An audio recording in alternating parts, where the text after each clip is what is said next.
Hey guys, नमस्ते, आदाब, सत श्री अकाल। कैसे हैं आप लोग? आई होप आप सब ठीक होंगे। तो इस वीडियो के अंदर मैं बात करने वाला हूं कि हम सब कैसे बर्नआउट के साइकिल में फंस जाते हैं, बर्नआउट के ट्रैप में हम किस तरीके से अपने आप को फंसा लेते हैं। कुछ कुछ गलतियां मतलब सिचुएशंस की होती है, सर्कमस्टांसेस की होती हैं, उसके अंदर कोई डाउट नहीं है। लेकिन एक असली पहचान करेक्टर की तभी होती है कि मुश्किल सिचुएशन के अंदर हाउ यू रिस्पॉन्ड। तो प्रॉब्लम सिचुएशन की नहीं है, प्रॉब्लम उस चीज़ की है कि आप उसका रिस्पॉन्ड कैसे कर रहे हो। लेकिन हम शायद उतने अच्छे से रिस्पॉन्स नहीं करते हैं। पिछले 2 महीने से मेरा रिस्पॉन्स देखो, एकदम से लाइट चली गई। अब यहाँ पे चली गई लाइट, तो मैं आ गया बाहर रूम के। अब आप सोचोगे कि मैं हूँ कहाँ पर, तो शायद आपने मेरा पिछला व्लॉग नहीं देखा ऋषिकेश के अंदर।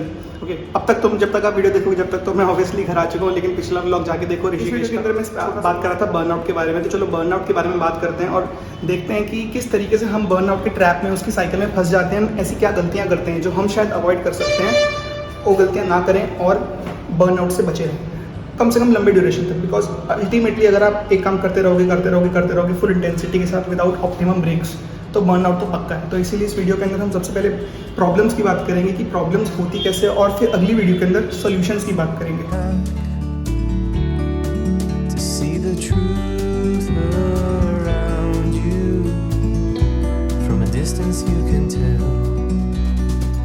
सो गाइस, सबसे जो प्राइमरी तरीका है बर्नआउट में आने का वो यही है कि एक सडन चेंज आपकी लाइफ में आ जाए, सडन प्लान कुछ ऐसे बन जाए इस तरीके से जिसके लिए आप बिल्कुल भी रेडी नहीं थे, और अल्टीमेटली आप मतलब मेंटली या फिजिकली उस चीज़ के लिए प्रिपेयर्ड नहीं हो। लेकिन ऐसा भी नहीं है कि कुछ चीज़ें होती है ना कि एकदम से हो रही है लेकिन वो अच्छी होती हैं। आपको फील आ रहा है कि यार नहीं, मेरे को मज़ा नहीं आ रहा वो चीज़ करने में, मुझे पता है कि वो चीज़ मेरे लिए अच्छी नहीं होने वाली है। जैसे कि मतलब यूक्रेन एकदम से छोड़ना पड़ा। हम जैसे कि मैंने पहले ही बताया है कि हम हमेशा प्लान करके आते थे छुट्टियों के अंदर, लेकिन ये कितना सडन एकदम से हुआ सब कुछ, इतना फास्ट और अब और इस तरीके से हुआ कि ये नहीं पता कि वापस जाएंगे नहीं जाएंगे। तो इसलिए ये सबसे ज़्यादा लाइक शॉकर है कि अब पता नहीं आगे होगा क्या नहीं होगा। तो मतलब सब इस चीज़ ने इतना मेंटल बैलेंस डिस्टर्ब कर दिया कि पढ़ाई करने का मन नहीं, अपने पे कोई फोकस नहीं रहा, सब कुछ लूज़ हो गया। ऐसा कि मतलब सब कुछ निकल रहा है हाथ से और टाइम भाग रहा है। तो ये सबसे बड़ा रीज़न है बर्नआउट का मेरे हिसाब से, जिसने पिछले 3 महीने मेरे को बर्नआउट में रखा है। इसलिए मैंने शॉर्ट ट्रिप थोड़ी सी मारी। मैं ऋषिकेश में घूमने भी गया था ताकि थोड़ा सा तो मतलब माइंड को डाइवर्ट करूं कहीं और उसके बाद शायद पढ़ाई में मन लगे और अपने काम में मन लगे। ऑल्सो गाइस, जब आप कोई चीज़ फोर्सफुली करते हो जो आपको बिल्कुल पसंद नहीं होता, या फिर आप अपने लिए मतलब फ्रस्ट्रेशन में आके अनरियलिस्टिक से गोल सेट कर देते हो, तो वो भी एक मेरे लिए तो मैंने एक्सपीरियंस किया है कि जब मैं मतलब परेशान होता हूँ ना, या तो मैं बिल्कुल छोड़ देता हूँ या फिर मैं फ्रस्ट्रेशन में आके ऐसा कि यार 1 हफ्ते में पूरा सब्जेक्ट खत्म करना है। तो वो चीज़ भी मतलब ना अल्टीमेटली 2 दिन तो हो जाती है वो जोश में, लेकिन उसके बाद लगता है कि यार कुछ समझ नहीं आ रहा है, वो फीलिंग नहीं आ रही पढ़ने की, तो वो बर्नआउट हो जाता है। तो इसलिए प्लीज़ ये वाली मिस्टेक भी बिल्कुल मत करो। मतलब मेरे साथ तो ये बहुत बार हुआ है कि मैंने फ्रस्ट्रेशन में आके ऐसा गोल सेट कर दिया जो मुझे पता था कि होगा नहीं, लेकिन बस पूरी मैं मतलब कि मैंने ऐसा किया कि एक दिन कि मैं 4 दिन ऑल नाइटर करूँगा, 4 दिन रात में पढ़ूंगा 6-6 घंटा, पूरी रेडियोलॉजी खत्म कर दूंगा। 1.5 दिन के बाद मैं थक गया। ठीक है, तो ऐसी ही फालतू की चीज़ें नहीं करनी है, रियलिस्टिक सा रखो और ट्राई करो वही चीज़ करने की जो आप इंटरेस्टेड हो करने में।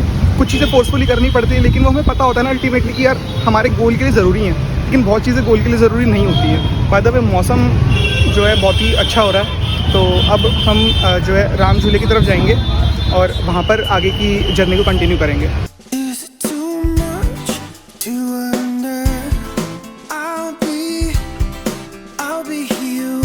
गाइस, जब आप बहुत ही लंबे ड्यूरेशन तक के लिए कोई रूटीन को फॉलो करते हो, जैसे कि आपने एक रूटीन बनाया हुआ है कि आपकी जो क्लासेस है वो मॉर्निंग 9 से लेके 5 PM तक खत्म होती हैं, इसके बाद आप आके 1 घंटा गिटार प्रैक्टिस करते हो, सपोज 1 घंटा सो जाते हो, उसके बाद 2 घंटा पढ़ाई करते हो, फिर डिनर करते हो दोस्तों के साथ, तो अच्छी बात है, आपका एक रूटीन फॉलो हो रहा है।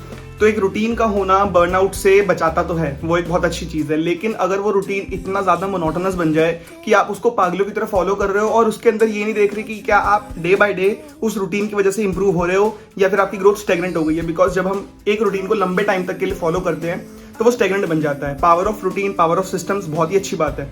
मैं एक वीडियो बनाऊंगा, उसमें आपको मैं समझाऊंगा कि रूटीन सिस्टम्स किस तरीके से बना सकते हैं और हैबिट और रूटीन में क्या डिफरेंस होता है। हम हमेशा हैबिट फॉर्मिंग की बात करते हैं, लेकिन रूटीन या सिस्टम्स कि हमें मतलब कि दिन के अंदर 2 घंटा पढ़ना है तो पढ़ना ही है, चाहे कैसे भी निकालना पड़े वो टाइम, वो एक बहुत अच्छी चीज़ है।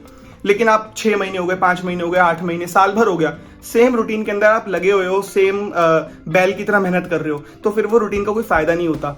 ह्यूमन ब्रेन कैम्ब्रिज यूनिवर्सिटी की रिसर्च के अकॉर्डिंग 2 से 2.5 मंथ्स का सेम रूटीन फॉलो कर सकती है। उसके बाद आपको ज़रूरी है कुछ स्पाइस अप करने की, उसके अंदर कुछ मसाला डालो, उसको चेंज करो, सम वेरिएशन उसके अंदर ऐड करो, तभी वो रूटीन आपके लिए काम करता है। ये मैं पर्सनली एक्सपीरियंस कर चुका हूँ। जब मेरा फर्स्ट 1.5 ईयर्स के बाद अनाटमी का फाइनल जो एग्जाम हुआ था, जिसके अंदर पूरी साल की अनाटमी आई थी, उसके अंदर मैंने 3 महीने लगातार पागलों की तरह पढ़ाई करी। यस, मैंने हाईएस्ट मार्क्स थे मेरे एनाटमी में, वो एक अलग बात है, रिजल्ट आया, लेकिन उसके बाद जो मेरी मेंटल हालत थी वो बड़ी ख़राब थी। मैं 5 नंबर कम लाता तो भी कोई फ़र्क नहीं पड़ता, लेकिन जिस तरीके से मेरी हालत ख़राब हुई ना, तो वो बड़ा डिस्टर्बिंग था। उसके बाद मैंने लवीव की ट्रिप करी थी, उसके बाद जाके मैं थोड़ा सा काम डाउन हुआ था, रिलैक्स हुआ था। सो प्लीज़, अगर आप कोई रूटीन को बना रहे हो तो ट्राई करते रहो कि उसके अंदर हर महीने उसको इवैल्यूएट करो, देखो कि आपकी प्रोग्रेस हो रही है, कहाँ गलती कर रहे हो, क्या इंप्रूव कर सकते हो, और उसको थोड़ा थोड़ा सा चेंज करते रहो बर्नआउट से बचने के लिए। तो गाइज, हम क्या गलती करते हैं कि हम ये तो समझ लेते हैं, हमें सबसे पहले तो ये एक्सेप्ट करना पड़ेगा कि हाँ, हम बर्नआउट में हैं, हमको मतलब कि हमारा मेंटल बैलेंस डिस्टर्ब हो गया है। तो बर्नआउट की डेफिनेशन क्या होगी? बर्नआउट की डेफिनेशन ये होगी कि आपका काम करने में मन नहीं लग रहा, आप जो भी काम कर रहे हो वो इरिटेशन के साथ कर रहे हो, फ्रस्ट्रेशन के साथ कर रहे हो, आप किसी पे भी चिल्ला दे रहे हो, आप अपने नॉर्मल मूड से हटके कुछ अनयूजुअल सा बिहेव कर रहे हो। इसका मतलब आप कहीं ना कहीं बर्नआउट में हो, आप स्ट्रेस्ड हो, आप फ्रस्ट्रेटेड हो। तो सबसे पहले उसको एक्सेप्ट करो। कई बार हम क्या होता है, एक्सेप्ट भी कर लेते हैं। मेरे साथ 2 महीने तो डिनाइल में चले गए कि नहीं, मैं हो ही नहीं, मैं बर्नआउट में, मुझे तो कुछ नहीं हुआ, मैं तो नॉर्मल हूँ, ऐसा तो सबके साथ होता है। फिर लास्ट मंथ बर्नआउट में था, एक्सेप्ट किया खुद को, लेकिन कुछ एक्शन नहीं लिया। तो मतलब या तो हम बर्नआउट में एक्सेप्ट नहीं करते खुद को, या फिर अगर मैं हूँ तो मैंने मतलब कुछ एक्शन ही नहीं लिया उसकी तरफ। एटलीस्ट छोटे छोटे एक्शन लेते रहो, अपनी हैबिट में स्मॉल चेंजेस लेके आओ। वो मैं नेक्स्ट वीडियो के अंदर बात करूँगा। बट आप बेसिकली जो मैं हमेशा करता हूँ, मेडिटेशन, रीडिंग, ये मैंने 3 महीने में शायद 3 बार भी नहीं करा होगा।